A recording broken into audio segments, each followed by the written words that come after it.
നമസ്കാരം. എൻ്റെ പേര് ജോർജ് ജോൺ. സ്വദേശം കൊട്ടാരക്കരയ്ക്കടുത്ത് മൈലം. കഴിഞ്ഞ 39 വർഷമായിട്ട് പ്രവാസ ജീവിതം നയിച്ച് ഇപ്പോൾ നാട്ടിൽ വിശ്രമിക്കുന്ന ഒരു വ്യക്തിയാണ് ഞാൻ. UAE-യിലായിരുന്നു ഞാൻ ഇത്രയും നാൾ വർക്ക് ചെയ്തിരുന്നത്. 2024 ജനുവരി റിട്ടയർമെൻ്റ് എടുത്ത് നാട്ടിൽ വന്ന് സുഖമായിട്ട് കഴിയുന്നു.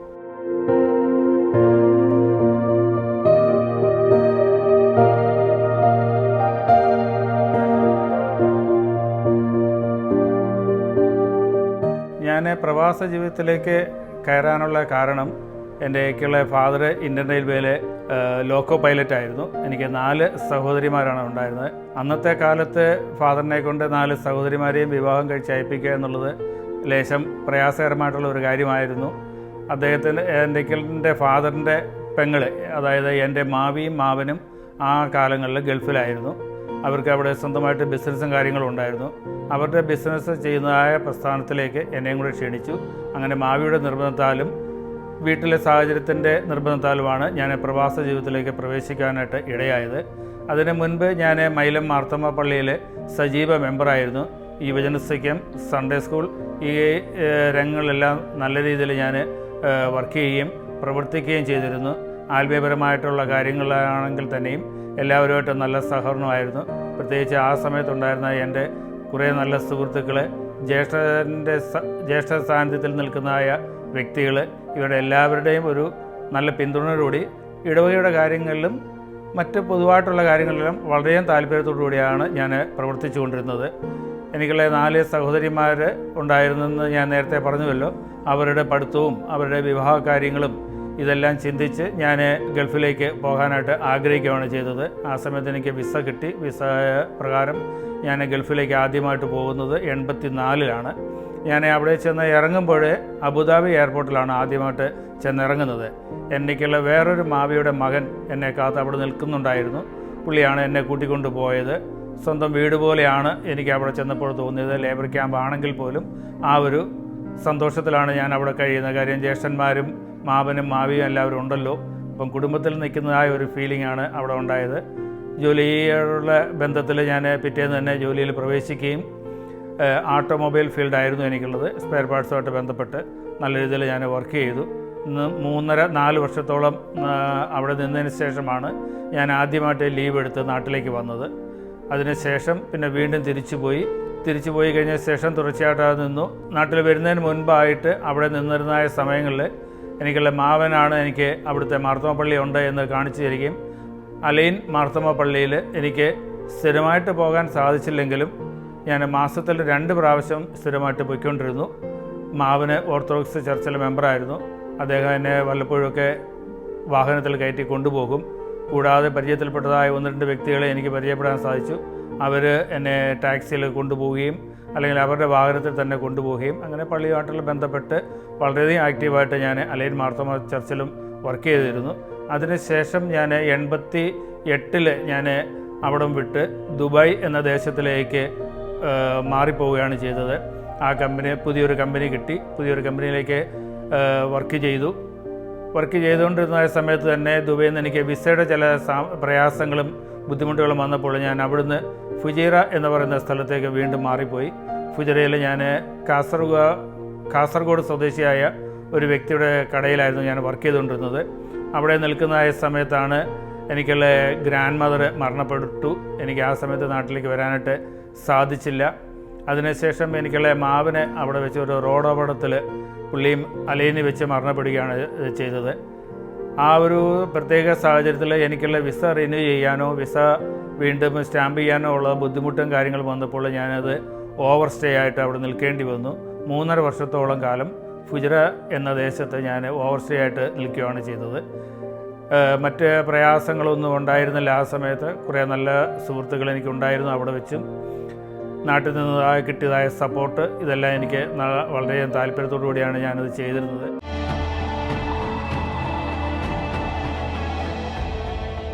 അല്ലെങ്കിൽ ഞാൻ ഉണ്ടായിരിക്കുന്ന സമയത്ത് എനിക്കുള്ള മാവനും മാവിയും മറ്റ് കസിൻസും ഉണ്ടായിരുന്നെന്ന് ഞാൻ നേരത്തെ പറഞ്ഞുവല്ലോ.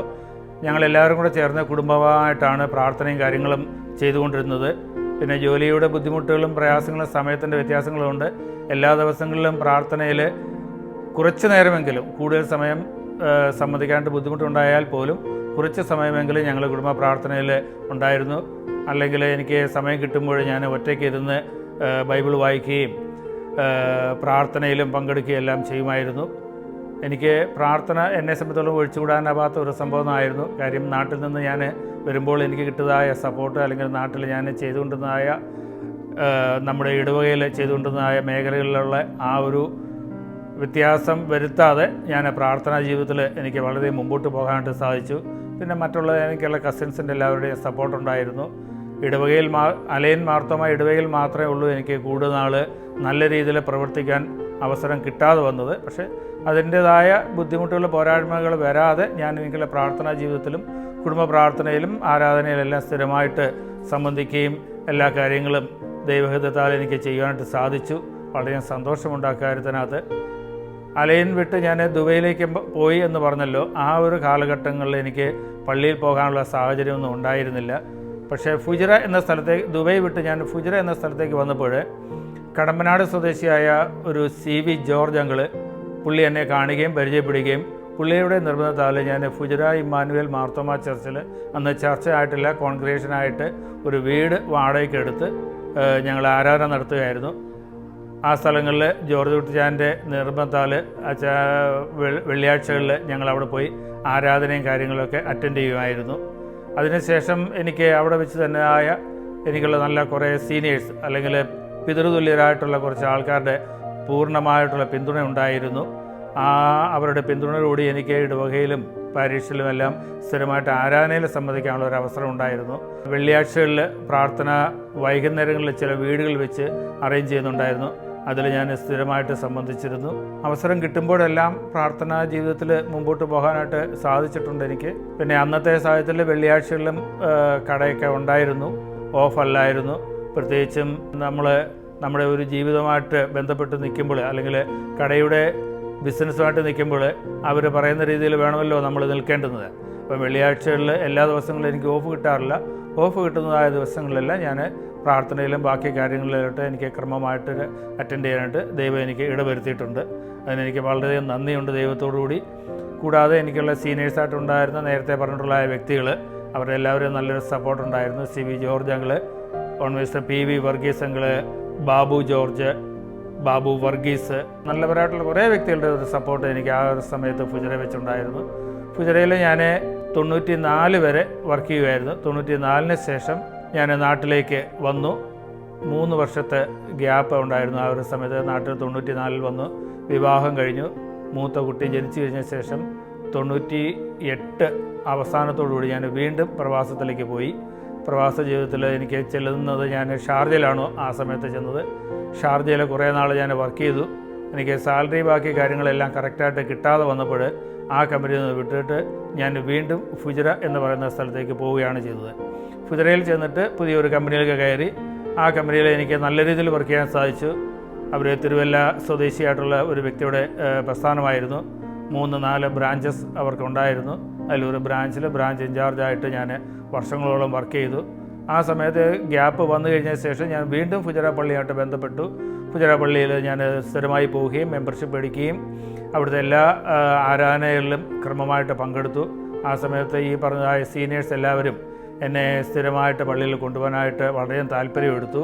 എന്തെങ്കിലും ബുദ്ധിമുട്ട് അവർക്ക് വരുവാണെന്നുണ്ടെങ്കിൽ അവർ എന്നെ നേരത്തെ വിളിച്ചറിയിക്കും. അതിന് പ്രകാരം ഞാൻ ടാക്സിയിൽ പോകാനോ അല്ലെങ്കിൽ ഞാൻ ഉപയോഗിക്കുന്നതായ കമ്പനിയിൽ നിന്ന് വാഹനമെടുത്ത് പോകാനായിട്ടുള്ള അവസരങ്ങൾ എനിക്ക് ലഭിക്കുമായിരുന്നു. എല്ലാ കാര്യങ്ങളിലും സജീവമായിട്ട് പങ്കെടുക്കാനായിട്ട് എനിക്ക് സാധിച്ചിരുന്നു. പ്രവാസ ജീവിതത്തിൽ ഇത്രയൊക്കെയാണ് എനിക്ക് ദൈവം തന്നിരിക്കുന്നതായ കൃപകളും അനുഗ്രഹങ്ങളും. ഈ ഒരു സമയത്ത് തന്നെയാണ് 2008 എനിക്ക് കിട്ടിയ ഒരു സുവർണ അവസരം എന്ന് പറയുന്നത്, എനിക്ക് വിശുദ്ധ നാടുകൾ ഇസ്രായേലൊന്ന് സന്ദർശിക്കാനായിട്ട് ദൈവം എനിക്ക് അനുമതി തന്നു. ഞാൻ അതിന് പ്രകാരം ഇസ്രായേലിലേക്ക് പോയി വിശുദ്ധ നാടുകളൊക്കെ സംബന്ധിച്ചു, കാണാൻ സാധിച്ചു. നമ്മുടെ രക്ഷിതാവായ യേശു ക്രിസ്തു സഞ്ചരിച്ച വഴികൾ, യേശുവിൻ്റെ വീട്, നമ്മൾ ബൈബിളിൽ കാണുന്നതും വായിച്ച് കേട്ടതുമായിട്ടുള്ള ആ സ്ഥലങ്ങൾ എല്ലാം സന്ദർശിക്കുവാനായിട്ടും അതിൻ്റെ ഒരു നല്ലൊരു ഫീലിങ്സ് ഉണ്ടാകാനായിട്ട് എനിക്ക് ദൈവം ഇടവരുത്തി.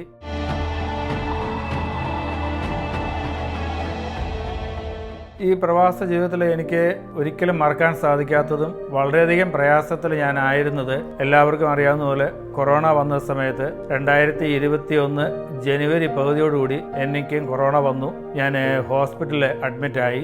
1-ാം തീയതി തൊട്ട് ഞാൻ ICUവിലായിരുന്നു. 26 ദിവസം ഞാൻ ICUവിലായിരുന്നു കിടന്നിരുന്നത്. രക്ഷപ്പെടുമെന്ന് ഞാൻ ഒരിക്കൽ പോലും പ്രതീക്ഷിച്ചില്ല. നല്ലവരായ കുറേ സിസ്റ്റേഴ്സും ഡോക്ടർമാരുടെയും സേവനവും അവരുടെ സപ്പോർട്ടും കൊണ്ട് എനിക്ക് ജീവൻ തിരിച്ചു കിട്ടുകയാണ് ചെയ്തത്. ഞാൻ ഹോസ്പിറ്റലിൽ ICUവിൽ കിടക്കുമ്പോൾ തന്നെ അപ്പുറത്തുള്ളതായ 2 വ്യക്തികളുടെ മരണം എനിക്ക് നേരിട്ട് കാണേണ്ടി വന്നു. അതിന് ആ ഒരു വിഷമത്തിൽ ഞാനിങ്ങനെ കിടക്കുമ്പോഴാണ് ഒരു സിസ്റ്റർ വന്നിട്ട് എന്നോടൊന്ന് പറഞ്ഞു, അങ്കിളെ എന്താണ് വിഷമിക്കുന്നത്, ദൈവം കരുതിക്കൊള്ളൂ എന്ന് പറഞ്ഞു. അപ്പോൾ ഞാൻ ആ സിസ്റ്ററോട് പറഞ്ഞ ഒരു വാചകം, എനിക്കൊരു ബൈബിള് കിട്ടുമോ എന്നാണ് ഞാൻ ചോദിച്ചത്. അവിടെ വെച്ച് സിസ്റ്റർ എനിക്ക് ബൈബിള് കൊണ്ടു തന്നു. സിസ്റ്റർ തന്നെ എന്നോട് പറഞ്ഞു, 91-ാം സങ്കീർത്തനം സ്ഥിരമായിട്ട് വായിക്കുക, അച്ചായന് അതാണ് ഏറ്റവും ചെയ്യാൻ പറ്റുന്നത് എന്ന് പറഞ്ഞു. ആ സിസ്റ്ററുടെ വാക്ക് പ്രകാരം ഞാൻ 5 ദിവസത്തോളം എനിക്ക് ബൈബിള് വായിക്കാനായിട്ട് സാധിച്ചു. പിന്നീട് എനിക്ക് വലിയ രീതിയിലുള്ളതായ ഹെൽമെറ്റിൻ്റെ ടൈപ്പുള്ള ഒരു മാസ്കാണ് എനിക്ക് വെച്ചത്. ഓക്സിജൻ്റെ അളവ് തീരെ കുറഞ്ഞു വന്നപ്പോൾ അങ്ങനെ വന്ന സമയത്ത് എനിക്കത് കാണാൻ സാധിച്ചില്ല. അങ്ങനെ ഞാൻ ആ ബൈബിള് സിസ്റ്റർക്ക് തിരിച്ചു കൊടുത്തു. പക്ഷേ അതിനുശേഷം 2 ആഴ്ചയ്ക്ക് ശേഷം എനിക്ക് പരിപൂർണമായിട്ട് വിടുതൽ കിട്ടിക്കഴിഞ്ഞപ്പോൾ സിസ്റ്ററുടെ ആ ഒരു വാക്ക് എനിക്ക് നല്ല ഓർമ്മയിലുണ്ടായിരുന്നു. 91-ാം സങ്കീർത്തനം എനിക്ക് ഇടവിടാതെ എനിക്ക് വായിക്കുവാനും മനസ്സിൽ ധ്യാനിക്കാനും പ്രാർത്ഥിക്കാനും എല്ലാം എനിക്ക് എപ്പോഴും സാധിക്കുന്നുണ്ടായിരുന്നു. ഞാൻ ഹോസ്പിറ്റലിലായിരുന്ന സമയത്ത് എനിക്കുള്ള മൈലം ഇടവകയിൽ നിന്ന് അന്നത്തെ ജിജി വർഗീസ് അച്ഛന്, ഫുജിറ ഇമ്മാനുവേൽ മാർത്തോമ ചർച്ചിലെ അച്ഛന്, ഷൈനു ബേബി അച്ഛൻ, ഇവരെല്ലാവരും എനിക്ക് നിരന്തരമായിട്ട് വോയിസ് മെസ്സേജും മറ്റ് ആൾക്കാരിൽ നിന്നും എനിക്കുള്ള ഡീറ്റെയിൽ എല്ലാം കളക്ട് ചെയ്തിട്ട് അവരെനിക്ക് വേണ്ടി പ്രത്യേകമായിട്ട് പ്രാർത്ഥിക്കുമായിരുന്നു. നാട്ടിലുള്ളതായ എനിക്കുള്ള കുറച്ച് കസിൻസും അയൽപക്കത്തുള്ളതായ കുറേ സുഹൃത്തുക്കളൊക്കെ ഉണ്ടായിരുന്നു. പല ദേശങ്ങളിൽ ജോലി ചെയ്തിരുന്നവർ, അവർ എനിക്കുള്ള ഡീറ്റെയിൽ എല്ലാം കളക്ട് ചെയ്തിട്ട് ആ ഡീറ്റെയിൽ പ്രകാരം വീട്ടിലേക്ക് മെസ്സേജ് ചെയ്യുന്നുണ്ടായിരുന്നു. കുഴപ്പമൊന്നുമില്ല, അച്ഛനൊക്കെ സുഖമായിട്ട് വരും എന്നുള്ളതായ സന്തോഷ വർത്തമാനമൊക്കെ ഇവരാണ് വീട്ടിലുള്ളവരെ അറിയിച്ചത്. എനിക്ക് വീട്ടുകാരുമായിട്ട് ആ ഒരു സമയത്ത് കോണ്ടാക്ട് ചെയ്യാനായിട്ട് സാധിച്ചില്ല. കാര്യം ഹോസ്പിറ്റലാകുമ്പോൾ നെറ്റ്വർക്കും കാര്യങ്ങളൊക്കെ പ്രോബ്ലം ഉണ്ടല്ലോ. നമുക്ക് വാട്സപ്പോ അല്ലെങ്കിൽ ബോട്ടിപ്പോ മറ്റ് ദൃശ്യമാധ്യമങ്ങളൊന്നും ഉപയോഗിക്കാനൊക്കാത്ത ഒരു സാഹചര്യമായിരുന്നു. ഈ രീതിയിൽ എന്നെ സ്ഥിരമായിട്ട് പക്ഷേ അവിടുത്തെ ജോലി ചെയ്തുകൊണ്ടിരുന്നതായ ഫുജിറ ഇമ്മാനുവേൽ മാർത്തോമ ചർച്ചിലെ സിസ്റ്റേഴ്സുമാർ, എനിക്കുള്ള 2 കസിൻസിൻ്റെ ഭാര്യമാർ, ഇവരെല്ലാവരും എന്നെ മിക്കവാറും ദിവസങ്ങളിൽ കാണാനായിട്ട് വരും. ഒരു ഗ്യാപ്പ് ഇട്ടാണ് നിൽക്കുന്നത് എങ്കിൽ പോലും അവരെന്നെ കാണാനായിട്ട് വരുമായിരുന്നു. ആഹാരം കൊണ്ടുതരുമായിരുന്നു. ഇങ്ങനെയുള്ള കാര്യങ്ങളെല്ലാം എനിക്ക് വളരെ സപ്പോർട്ടുണ്ടായിരുന്നു. അഞ്ചൽ സ്വദേശിയായ ഒരു ഷേർലി മാമ എനിക്ക് സ്ഥിരമായിട്ട് എനിക്ക് ആഹാരം കൊണ്ടുതരുന്നു. എൻ്റെ 2 കസിൻസ്, ഒരു ജെസ്സി ഉണ്ടായിരുന്നു, റീന, ഇവരെല്ലാവരും എന്നെ സ്ഥിരമായിട്ട് കാണാനായിട്ട് വരുമായിരുന്നു. അവർ ആഹാരം കൊണ്ടുതരുമായിരുന്നു. ഹോസ്പിറ്റലിൽ നിന്ന് ആഹാരം കിട്ടുമെങ്കിൽ തന്നെയും ഇതുകൂടാതെയാണ് നമ്മുടെ നാടൻ ഫുഡുകൾ അവരെനിക്ക് കൊണ്ടുതരുന്നത്. ഹോസ്പിറ്റലിൽ കിട്ടുന്നത് അറബിക് ഫുഡാണല്ലോ. അത് നമുക്ക് ഈ രോഗാവസ്ഥയിൽ കിടക്കുമ്പോൾ പ്രത്യേക രുചിയോ ഒന്നും തോന്നാത്തതുകൊണ്ട് നമുക്ക് കഴിക്കാൻ ബുദ്ധിമുട്ടും പ്രയാസങ്ങളുമായിരുന്നു.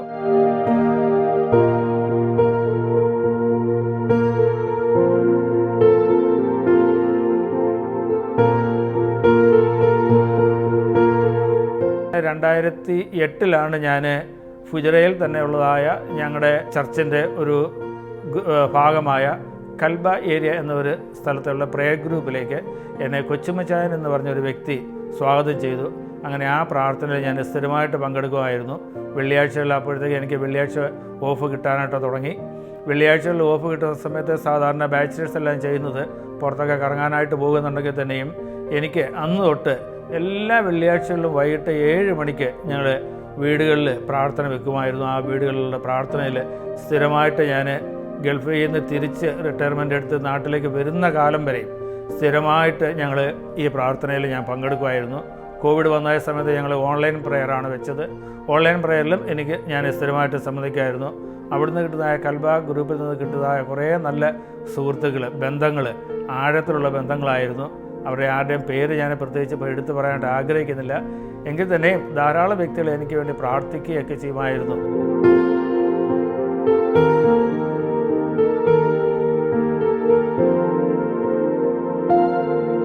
UAE ആയിരുന്നപ്പോൾ ജയിലിൽ കിടന്നതായ അനുഭവങ്ങളെക്കുറിച്ചാണ് ഞാനിനി പറയാനായിട്ട് ആഗ്രഹിക്കുന്നത്. എനിക്ക് വിസ ഓവർസ്റ്റേ ആയിട്ട് ഞാൻ 3 വർഷത്തോളം അവിടെ നിൽക്കേണ്ടുന്ന ഒരു പ്രത്യേക സാഹചര്യം ഉണ്ടായി. ഓവർസ്റ്റേ കഴിഞ്ഞതിന് ശേഷം എനിക്ക് നാട്ടിലേക്ക് വരണമെന്ന് ആഗ്രഹിച്ചപ്പോൾ പാസ്പോർട്ട് എക്സ്പയറായി.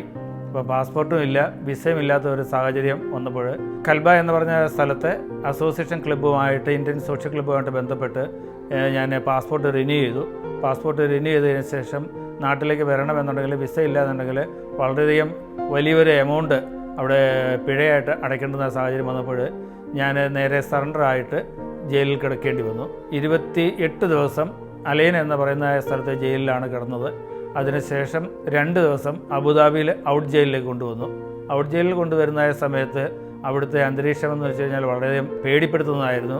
ഒരു റൂം, അതിനകത്ത് 20-22 ആൾക്കാരാണ് താമസിച്ചുകൊണ്ടിരുന്നത്.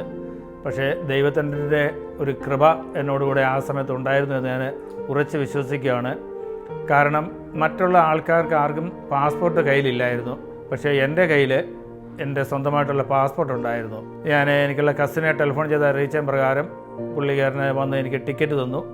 ആ ടിക്കറ്റും പാസ്പോർട്ടും ഞാൻ അവിടുത്തെ ജയിൽ അധികൃതരെ കാണിച്ചപ്പോൾ അവർ പെട്ടെന്ന് തന്നെ അത് ഇമിഗ്രേഷൻ കാര്യങ്ങളും ക്ലിയറാക്കി ടിക്കറ്റ് ഓക്കെ ആക്കി തന്നിട്ട് എനിക്ക് 2ാമത്തെ ദിവസം എനിക്ക് അബുദാബിയിൽ നിന്നും നാട്ടിലേക്ക് വരാനായിട്ട് സാധിച്ചു. ജയിൽ ജീവിതത്തിലുള്ള ഒന്ന് അതാണ്. 2ാമത് ഞാൻ ഇവിടുന്ന് തിരിച്ചു പോകുമ്പോൾ വീണ്ടും ഗൾഫിലേക്ക് പോയപ്പോൾ എൻ്റെ അതേ സെയിം പേരിലുള്ളതായ ഒരു വ്യക്തിയുടെ പേരിലുള്ള കേസ് പ്രകാരം വിസ റിന്യൂവലിനെ കൊണ്ട് കൊടുക്കുമ്പോൾ എൻ്റെ പേരൊരു കേസ് ഉണ്ട് എന്ന് അറിഞ്ഞിട്ട് എന്നെ ഫുജറ ജയിലിൽ അവർ പിടിച്ചിട്ടു. 2 ദിവസം ഫുജറ ജയിലിൽ കിടന്നു. 3ാമത്തെ ദിവസം അജ്മാൻ എന്ന് പറയുന്ന ജയിലിലേക്ക് എന്നെ അവർ ഷിഫ്റ്റ് ചെയ്തു. അവിടെയാണ് കേസ് ഉണ്ടായിരുന്നത്. എൻ്റെ സെയിം പേരിൽ ജോർജ് ജോൺ എന്ന വേറൊരു പേരുള്ള ഒരു വ്യക്തിയുടെ പേരുള്ള കേസിനാണ് എന്നെ പിടിച്ച് അകത്തിട്ടത്. അവിടുന്ന് അവർ പബ്ലിക് പ്രോസിക്യൂട്ടറെ വിളിപ്പിച്ചു. എനിക്കെതിരെ കേസ് കൊടുത്തു എന്ന് പറഞ്ഞായ അറബിയെ അവർ വിളിപ്പിച്ചു. അറബിയെ വിളിപ്പിച്ചപ്പോൾ അറബി എന്നെ നേരിട്ട് കണ്ടിട്ട് പറഞ്ഞു, ആർക്കെതിരെയാണോ കേസ് കൊടുത്തത് അത് ഈ വ്യക്തിയല്ല എന്ന് പറഞ്ഞു. പിറ്റേന്ന് തന്നെ എനിക്ക് അവിടുന്ന് റിലീസ് കിട്ടി. ഞാൻ പുറത്തേക്ക് വരാനായിട്ട് തുടങ്ങിയപ്പോൾ വീണ്ടും എന്നെ ജയിൽ അധികൃതർ പിടിച്ചിട്ട് പറഞ്ഞു, നിനക്കെതിരെ ദുബൈ എന്ന് പറയുന്ന സ്ഥലത്തും കേസുണ്ട്. അങ്ങനെ എന്നെ അന്ന് രാത്രി തന്നെ ദുബൈ ജയിലിലേക്കും കൊണ്ടുപോയി. അങ്ങനെ 3 സ്ഥലങ്ങളുള്ള ജയിലിൽ എനിക്ക് അടുപ്പിച്ച് ഒരു തെറ്റിദ്ധാരണയുടെ പുറത്താണ് അന്ന് എനിക്ക് കിടക്കേണ്ടി വന്നത്. ഒരേ പേരുള്ളതായ 2 വ്യക്തികളുണ്ടായിരുന്നു. ഇന്നത്തെ പോലെ കമ്പ്യൂട്ടർ സംവിധാനമൊന്നും കാര്യക്ഷമമായിട്ട് പ്രവർത്തിക്കാത്തതുകൊണ്ടായിരിക്കാം എനിക്ക് അങ്ങനെ സംഭവിച്ചതെന്ന് ഞാൻ വിശ്വസിക്കുന്നു. പക്ഷേ 3ാമത്തെ ദിവസം ഞാൻ വർക്ക് ചെയ്തിരുന്നതായ കമ്പനിയുടെ ഓണർ നേരിട്ട് വന്ന് പബ്ലിക് പ്രോസിക്യൂട്ടർ സംസാരിച്ചു. എന്നെ പിറ്റേന്ന് തന്നെ അവിടുന്ന് റിലീസ് ചെയ്തു. അങ്ങനെ പ്രവാസ ജീവിതത്തിൽ 3 ജയിലിൽ കിടക്കേണ്ടി വന്ന ഒരു ഹതഭാഗ്യനാണ് ഞാൻ. ഇതെല്ലാം തന്നെ ചെയ്യാത്ത കുറ്റങ്ങൾക്കാണ്. ഞാൻ യാതൊരു തെറ്റും ചെയ്തിട്ടില്ല. വേറെ ആളുടെ പേരിലുള്ള കേസിൻ്റെ മുഖാന്തരമാണ് എനിക്ക് ജയിലിലൊക്കെ കിടക്കേണ്ടി വന്നത്. പക്ഷേ ശിക്ഷയോ അല്ലെങ്കിൽ ജയിൽ അധികൃതർ നമ്മളെ ഉപദ്രവിക്കുകയൊന്നും തന്നെ ചെയ്യുന്നില്ല. ജയിലിലോട്ട് ചെന്ന് കയറുമ്പോൾ അവർ നമുക്ക് ഒരു റൂം അലൊക്കേറ്റ് ചെയ്തു. റൂമിൽ നിന്നു. ആഹാരമെല്ലാം കറക്റ്റ് സമയത്ത് കിട്ടിയിരുന്നു. ദേഹോദ്രമോ അങ്ങനെയുള്ള കാര്യങ്ങളൊന്നും തന്നെ ഇല്ല. പക്ഷേ ചെയ്യാത്ത തെറ്റിന് എനിക്ക് 3 പ്രാവശ്യമായിട്ട് 3 ജയിലിൽ 2 പ്രാവശ്യമായിട്ട് കിടക്കേണ്ടി വന്നു. അലയിലും അബുദാബിയിലും കിടന്നത് വിസ ഓവറായതുകൊണ്ട് മാത്രമാണ്. അത് എൻ്റെ തെറ്റോ അല്ലെങ്കിൽ അധികൃതരുടെ തെറ്റോ എന്ന് എനിക്ക് പറയാനായിട്ട് സാധിക്കുന്നില്ല. കാരണം വെച്ചാൽ എനിക്കുള്ള വിസ ഓവർ സ്റ്റേ ആവാനുള്ള കാരണം എനിക്കുള്ള അങ്കിള് അവിടെ വെച്ച് ഒരു അപകടത്തിൽപ്പെട്ടാണ് മരിച്ചു പോയത്. അദ്ദേഹത്തിൻ്റെ ഡെഡ് ബോഡിയൊക്കെ നാട്ടിൽ കൊണ്ടുവരുന്ന ഒരു സാഹചര്യമൊക്കെ ഉണ്ടായി. ആ കടയുടെ ലൈസൻസൊക്കെ പുതുക്കാനുള്ള താമസം വന്നപ്പോൾ ഇങ്ങനെയൊക്കെ സംഭവിച്ചു പോയി എന്ന് മാത്രം.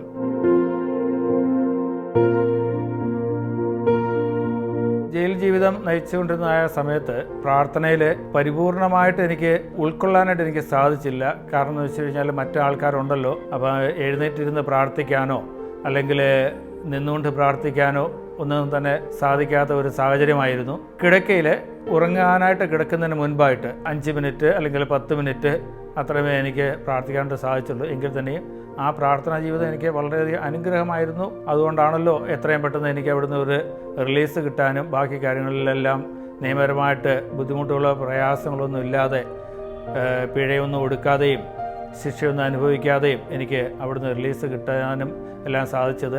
മറ്റ് ആൾക്കാർ കൂടെ ഉള്ളതിനാൽ നമുക്ക് കൂടുതൽ വിശദമായ ഒരു പ്രാർത്ഥനയോ അല്ലെങ്കിൽ ആരാധനയോ ഒന്നും ചെയ്യാനായിട്ട് സാധിക്കത്തില്ല. മൗനമായിട്ടാണ് പ്രാർത്ഥിച്ചു കൊണ്ടിരുന്നത്. മറ്റുള്ളവരുടെ ശ്രദ്ധയിൽ പെട്ട് കഴിഞ്ഞാൽ അത് അവിടെ പ്രയാസകരമായിരുന്നു. ജയിൽ എന്ന് പറയുമ്പോൾ നമുക്ക് പുറത്തുള്ള നടക്കുന്ന സംഭവങ്ങളൊന്നും തന്നെ അറിയത്തില്ല. കൂടുതൽ സമയവും ഇരുട്ടായിരിക്കും. ഇപ്പം പകൽ ഏതാണ് രാത്രി ഏതാണ് എന്ന് തിരിച്ചറിയാൻ ഒക്കാത്തതായ 2 ദിവസങ്ങളുണ്ടായിരുന്നു. ബാക്കി ദിവസങ്ങളിൽ നമുക്ക് ബുദ്ധിമുട്ടോ പ്രയാസങ്ങളൊന്നും ഉണ്ടായില്ല. പക്ഷേ ഓരോ റൂമിൽ 15-20 പേരൊക്കെയാണ് ഉണ്ടായിരുന്നത്. അതുകൊണ്ടുള്ള ഒരു പ്രയാസം എന്ന് വെച്ച് കഴിഞ്ഞാൽ വൃത്തിയില്ല. നമ്മൾ ചില സമയങ്ങളിലൊക്കെ നമ്മൾ എഴുന്നേറ്റ് പോകുമ്പോൾ തിരിച്ച് വരുമ്പോൾ ബാത്റൂമിലോ പോയിട്ട് നമ്മൾ തിരിച്ചു വരുമ്പോൾ ടോയ്ലറ്റിലൊക്കെ സൈഡിൽ വേണം പിന്നീട് നമുക്ക് നിൽക്കാനും ഇരിക്കാനായിട്ടുള്ളത്. കാരണം എന്ന് വെച്ചാൽ നമ്മൾ എഴുന്നേറ്റ് പോകുമ്പോൾ നമ്മൾ കിടന്നിരുന്ന സ്ഥലത്ത് മറ്റു ആൾക്കാർ വന്ന് കിടക്കുകയും ഒക്കെ ചെയ്യുമ്പോൾ നമുക്ക് പിന്നെ ഇരിക്കാനോ നിൽക്കാനോ ഉള്ള ബുദ്ധിമുട്ടുണ്ട്. അങ്ങനെ ബാത്റൂമിൻ്റെ സൈഡിൽ എവിടെയെങ്കിലുമൊക്കെ ചാരി നിൽക്കുകയും ചാരി ഇരിക്കുകയും ഒക്കെയാണ് 2 ദിവസം ഉറങ്ങിയത്. അങ്ങനെയുള്ള ചെറിയ പ്രയാസങ്ങളും ആ ഒരു സമയത്തുണ്ടായിരുന്നു. ഞാൻ പ്രാർത്ഥിച്ചുകൊണ്ടിരുന്നതായിട്ട് എനിക്ക് നല്ല ഉറച്ച വിശ്വാസമുണ്ട്. എൻ്റെ ഒക്കെയുള്ള പ്രാർത്ഥനയിൽ നിന്ന് കിട്ടിയായ ആ ഒരു ആശ്വാസം. ഞാൻ അവിടുത്തെ ജയിൽ ജീവിതം കഴിഞ്ഞ് തിരിച്ച് നാട്ടിൽ വന്നപ്പോൾ ഞാൻ എൻ്റെ ഫാദറിനെ കൂട്ടി ആദ്യം പോയത് മലയാറ്റൂർ ദേവാലയത്തിലേക്കാണ് പോയത്. ജയിലിൽ കിടന്നായ സമയത്ത് പ്രാർത്ഥനയിൽ ഞാൻ ഒരു നേർച്ച നേർന്നിരുന്നു. എനിക്ക് എത്രയും പെട്ടെന്ന് റിലീസ് കിട്ടി നാട്ടിൽ പോകാനായിട്ട് സാധിക്കുകയാണെന്നുണ്ടെങ്കിൽ മലയാറ്റൂർ ദേവാലയത്തിൽ പോകാം, ആരാധന കഴിക്കാം, പ്രാർത്ഥിക്കാം എന്നുള്ള ചിന്തയും ആ ഒരു പ്രാർത്ഥനയൊക്കെ ഞാൻ സമർപ്പിച്ചിരുന്നു. അതിന് പ്രകാരം ജയിലിൽ നിന്ന് വന്നതിൻ്റെ പിറ്റേന്ന് തന്നെ ഞാൻ എൻ്റെ ഫാദറിനോട് അക്കാര്യം പറയുകയും ഞാനും ഫാദറും കൂടെ ഞങ്ങൾ രണ്ടും കൂടെ ഒരുമിച്ചാണ് മലയാറ്റൂർ ദേവാലയത്തിൽ പോകുവാനും ഒക്കെ ഉള്ള ഒരു അവസരവും എനിക്ക് ലഭിച്ചത്. ജയിലിൽ എനിക്ക് മറ്റു ദുരനുഭവങ്ങൾ ഒന്നും തന്നെ ഉണ്ടായിട്ടില്ല. കൂടെയുള്ള ആൾക്കാരെ ഉപദ്രവിക്കുകയോ അങ്ങനെയുള്ള പ്രശ്നങ്ങളൊന്നുമില്ല. അതൊക്കെ നമ്മൾ പത്രങ്ങളിലൊക്കെ വായിക്കുന്നത് മാത്രമേ ഉള്ളൂ. അവിടെ യാതൊരു പ്രയാസവും ബുദ്ധിമുട്ടുണ്ടായിരുന്നില്ല. പിന്നെ ഒരു റൂമിൽ നമ്മൾ 10-25 പേരുണ്ടായിരുന്നു എന്ന് മാത്രം.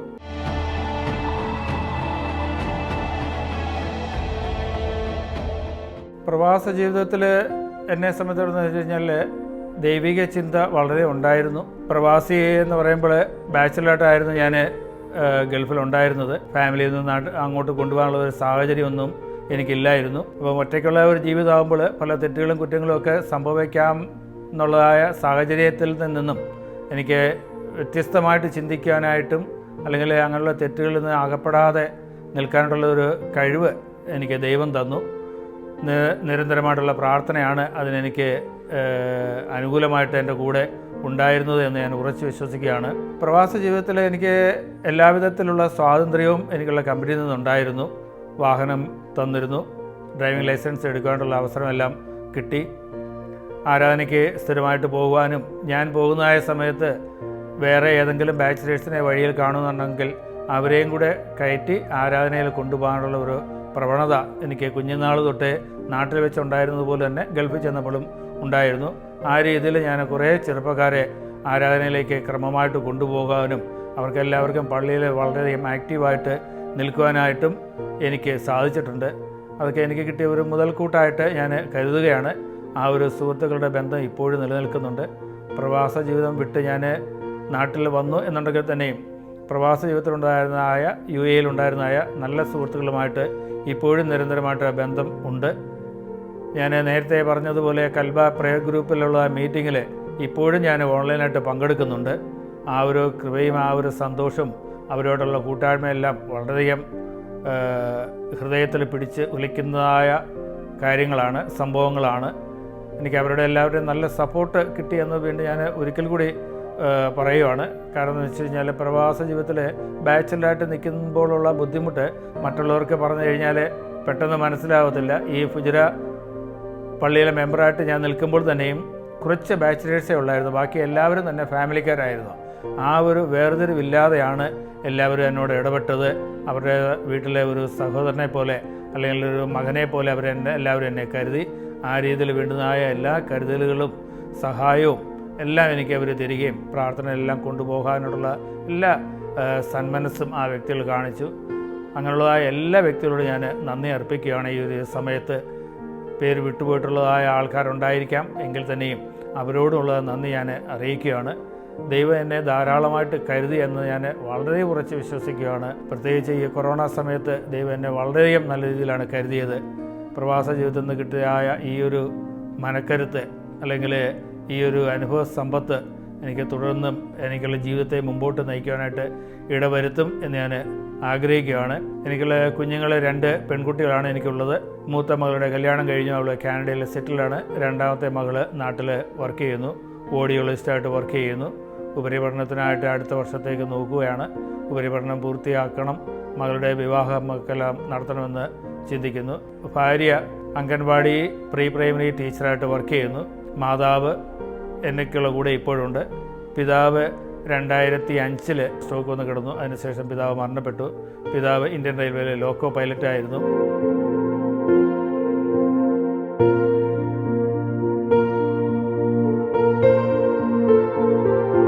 ദൈവത്തിൻ്റെ അകമഴിഞ്ഞ സ്നേഹവും കരുതലും കൃപയും കടാക്ഷവും എൻ്റെ മേലുണ്ടായിരുന്നതായിട്ട് നന്ദി ഹൃദയത്തോടെ ഞാൻ ഈ സമയത്ത് ഓർക്കുകയാണ്.